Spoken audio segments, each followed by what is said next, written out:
Good day. It's day 8 today on your 14-day Fertility Boost Camp Challenge, and I'm your host, Dr. Elizabeth Sharavati, and I'm a natural fertility coach and the creator of the Fertility Empowerment Program, where we go into depth and breadth about all these wonderful, amazing natural ways to enhance your fertility and bring about your best possible chances of having a healthy baby. And it's such an honor to have you on this challenge this week to implement a few little things every day that can help you boost your fertility and hopefully help you realize how much is available to you, that through self-education and through learning and awareness you can change and transform your fertility results. So today we're going to be talking about a challenge that could be even more challenging than yesterday's one, where we were talking about caffeine. And can you guess what we're talking about today? Sugar. Sugar is one of the hardest things to reduce in our day-to-day eating, and that's for a couple of reasons. One, sugar is addictive. It's been shown in animal studies to be as addictive as cocaine, and that's very, very addictive. And it also creates inflammation in your body. It causes you to gain weight. And it causes your insulin to rise. And when your insulin is too high, ladies, especially if you have PCOS, it is very harmful to your fertility.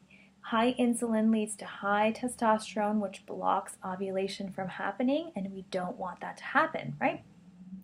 Also, carrying excess weight keeps your insulin level too high, and again, that's another reason why it can be so facilitative to your fertility to lose some weight. And the first strategy I recommend to you to try out is to cut the sugar. It's easiest to cut it all out at once and not do little bits here and there, because sugar has this magical quality of once we have a teeny tiny taste of it, our brain just says, go for it and have more. And that's because it creates a dopamine reaction, which is the same hormone that problem gamblers have when they do gamble. Okay, so it's addictive. Let's keep that in mind. Health authorities today say that we should have no more than 5 grams of refined sugar in a day, and that is a tiny amount compared to what we're probably used to. Today's challenge is going to be looking at your labels of anything that you're eating today that has a label on it, and notice how many grams of sugar would be in a serving.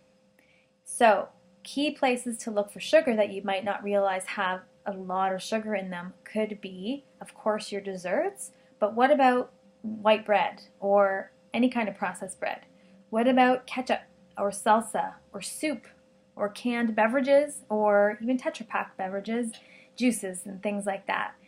They may look natural, but they may actually have sugar as one of the top 1 or 2 or 3 ingredients, which means it's probably got a lot of sugar per serving. And when you take in a lot of sugar at once, your insulin goes way up, and then shortly thereafter you can have a blood sugar crash, which makes you crave more sugar again, and it's just perpetuating this high insulin state that is completely messing with our hormones, ladies. So it's very important to take advantage of the insulin lowering, inflammation lowering, and weight lowering effects of reducing your sugar. So take a look at what your typical diet or what today's diet is looking for you, and pop up what you find in the chat group, and let's see if we can challenge ourselves to limit our sugar intake to 5 grams. Now, if you've already started having some sugar for today, you can do this tomorrow and you get just as many points. So let's prepare for a low sugar day, everybody. Oh, and by the way, starchy vegetables like squash and sweet potatoes or potatoes, fruits, whole fruits, cooked or raw, don't worry about the carbohydrate or sugar in that for today. Today we're looking at refined sugar, so white sugar, corn syrup, glucose fructose, maltodextrin, anything that comes up on a label of a processed food, and of course any sugar that you are adding into your maybe uncaffeinated beverages today. We gotta figure that out, okay? So one substitute to think about is stevia, and it's an extract of a plant. It's naturally sweet, doesn't add any sugar or calories, but it's not a chemical. So I'm saying reduce sugar, but please do not go over to the aspartame and sucralose and artificial sweeteners world. Let's see if we can decrease our palate toward the sweetness and taste the natural flavor of foods, or use a natural sweetener like stevia if you need to. I hope this helps, ladies, and I hope you have a naturally sweet day.